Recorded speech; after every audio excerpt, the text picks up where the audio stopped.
Chapter 27. Vampires will never hurt you. Author's note. You know what, 111? I do not give a fuck what you preps think about me, 1111. So stop flamming the fucking story, bitches, 1111. Thanks to Raven for your love and sport and help. I love you, girl. Saws I couldn't update, lol. I was really depressed and silt my wrists. I had to go to the hospital. Raven, you rock, girl. A fuckload of ones. Everyone in the room stated to cry happily. I had saved them. Draco, Lucian, Sirius, Bond Vampire all came to hug me. The nurse started to give them medicine. Come on, Ebony, said Professor Sinatra. She was wearing a gothic black leader dress with a corset top and real vampire blood on it, and fucking black platinum boots. I have to tell you the fucking perdition. I looked at Lucian, Seraphs, Drake, and Vampire. They nodded. I smelled happily and went into a dark room. I had changed. Professor Sinister took out some black cards. She started to look into a black crucible ball. She said, Terra, I see Drac times are near. She said badly. She peered into the balls. You see, you must go back in time. She took out a time toner like Bloody Mary had. When Voldemort was in Hogwarts before he became powerful, he got his hearth broken. Now, do you think he would still be Voxmort if he was in love? I shook my head. You must go back in time and seduce him. It is the only way. If he is still evil, then you must kill him. You can come to my room tomorrow and you can do it. Okay, I said sadly. We did Death's touch sin. I went outside again, sadly. What fucking happened? Asked Draco and Vampire. Yeah, what happened? Said Darkness, Willow, and Boldy Mary. I was about to tell them, but everyone was there. They were celebrating Lucian and Sirius being fond. Everyone was proud of me, but I just wanted to talk to Draco. They were cheesing my name, and some reporters were there, trying to interview Dumbledore. A banner was put up. Lots of fucking preps were there, obviously trying to be gothic, wearing a him sign on their hands, despite them not having actually heard of him. Even Mr. Norris looked happy. A black and red cake had been brought out. Crab and Goik set up some fireworks in the shape of skulls from Wesley's Wizard Wises. I put on my invisibility cloak with Vampire and Draco, and we sneaked outside together. Chapter 28. Author's note. I said stop geflamming the story. It wasn't Miss Cat when Professor Rellery said that, okay, ones? Go to fucking hell, 1111. You suck. Thanks to Philly for the help, one. Raven, have fun with Kiwi, bunch of ones. We went into a black room. The walls were black, with portraits of gothic bands like MCR, GC, and Marlon Mason all over them. A big black coffin was in the middle. Red velvet lined the black box. There were 3 chairs made of bones with real skulls in them. I was wearing a black corset bar with purple stuff on it, fishnet suckings, and a black leather thong underneath. I sat down one of the chairs dispersingly. So did Draco and Vampire. Are you okay? Vampire asked, potting his alabaster hand on mine. He was wearing black nail polish. I was wearing black nail polish with red crosses on it. Yeah, I guess, I said sadly. Draco also pawed his hand on mine sexually.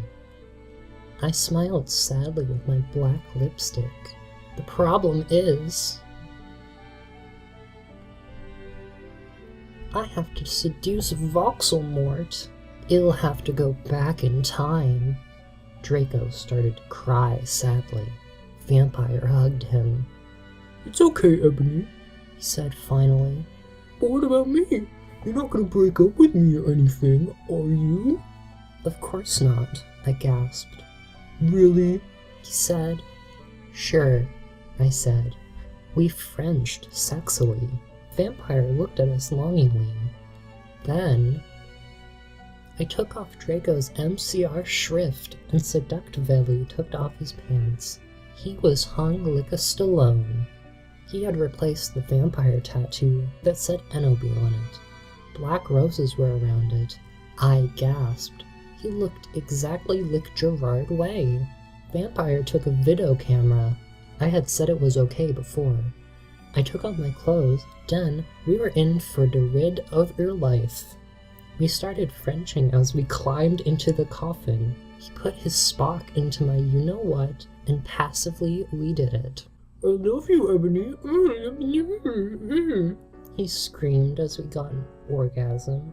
We watched Vampire filmed everything perfectly. Suddenly... What the fuck are you doing? It was... Snope and Professor McGoggle 111. Chapter 29, Author's Note. Sawdust fuck up 11. You're just jealous cause you're prep, so fuck you 1111. Raven, you rock girl, thanks for the help. MCR rock 666, a bunch of ones. Oh my Satan 1, we screamed as we jumped out of the coffin. Snape and Professor McGonagall started to shoot at us angrily. Come now, 1. Professor McGonagall yielded. We did so guiltily. We left the room putting on our clothes. Snoop garbed the caramel and put it in his pocket. Hey, what the fuck, 111? Vampire shooted angrily. Yeah, Buster. What the fuck are you gonna do with the fucking camera? Draco demanded, all protective. He looked at me longly with his gothic red eyes. Look, Dumbledore knows your little secret. If you do this again, then you will go to St. Mango's. So give back the camera, 1111. Ha ha ha ha ha. The Mystery of Magic thinks he is crazy. There's no way they will believe him. Snoop laughed meanly. Yes, so shut your mouth, you insolent fools, yelled Professor McGoggle. She made us come into a weird room with white stones all around it. There were all these weird tools in it. Draco started to cry all sexy and sexative. Get it? Cause he's a sex bomb. Lol, Tom found out rules for Liv, but not as much as Gerard. You're sex on legs. I love you, you fucking rock. Marry me 111. I started to cry tears of blood. It happens in Vampire Chronicles. Raven said so. Okay, so fuck you 1. Vampire took out a blank handkerchief and started to wipe my red eyes.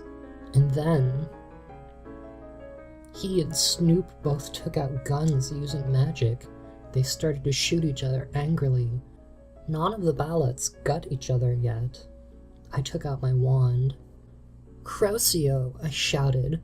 Snap stated to scram. He dropped the gun, but it was too late. Both of them had run out of ballets. I stopped the curse. Professor McGoogle did a spell so that we were all chained up. She took out a box of tools. Then she said, Okay, Severus, I'm going to go now. She left. Snap started to laugh evilly. Vampire started to cry. It's okay, Ebony, said Draco. Evergreen will be alright. Remember the city you took of Snake? Snape laughed again, and then he took out some whips. 1111. Chapter 30, Author's Note. Stop flaming the story, okay? You do not know what's even gonna happen, okay, 1111. So full you, 111. If you flam, you will be a prep so outflamers can kiss my ass, 111. Saz for saying Alzheimer's is dongerous, but that's the mystery's opinion cause society basically sucks. Thanks to Raven, you rock, bitch, 111. No, 11, we screamed sadly. Snap stated loafing meanly. He took out a camera anvilly. Then he came towards Darko 1. He took some stones out of his pocket. He put the stones around Draco and lit a candle. What the fuck are you doing? I shooted angrily.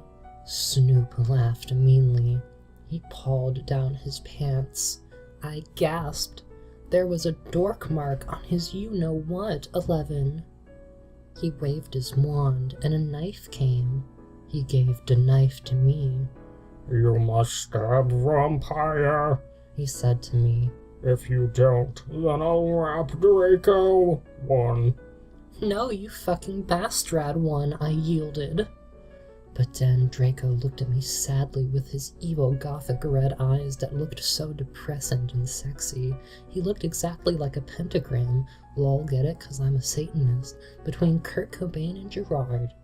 But then I looked at Vampire and he looked so smexy too with his gothic black hair. I thought of the time when we screwed, and the time that I did it with Draco and Dumbledore came, and the time where Draco almost committed suicide, and Vampire was so sportive. Snipe laughed angrily. He started to pray to Voldemort. He stated to do an incapacitation, dancing around the stoves, whipping Draco and Vampire. Suddenly, an idea I had. I closed my eyes, and using my vampire powers, I sent a telepathic message to Draco and Vampire so they would distract Snape. Dumbledore will get you, Draco shooted. Yeah, just wait up till the mystery find out, 11. Vampire yelled. Meanwhile, I took out my wand. You ridiculous dunderhead, 111. Snoop yielded. He took off all of Draco's clothes, just as he was about to rape him. Corrosio, I shitted, pointing my wound. Snoop screamed and started running around the room screaming. Meanwhile, I grabbed my black mobile and sent a text to Sirius. I stopped doing Crucio. You dunderhead, 111. I'm going to kill. Shooted Snap, but suddenly Severus came. Snake put the whip behind his back. Oh, hello, sir. I was just teaching them something. He lied. But then, suddenly, Lucian and Professor Trevelry came into the room, and they and Sirius unlocked the chains and put them around Snap. Then Professor Trevelry said, "Come on, Ebony. Let's go."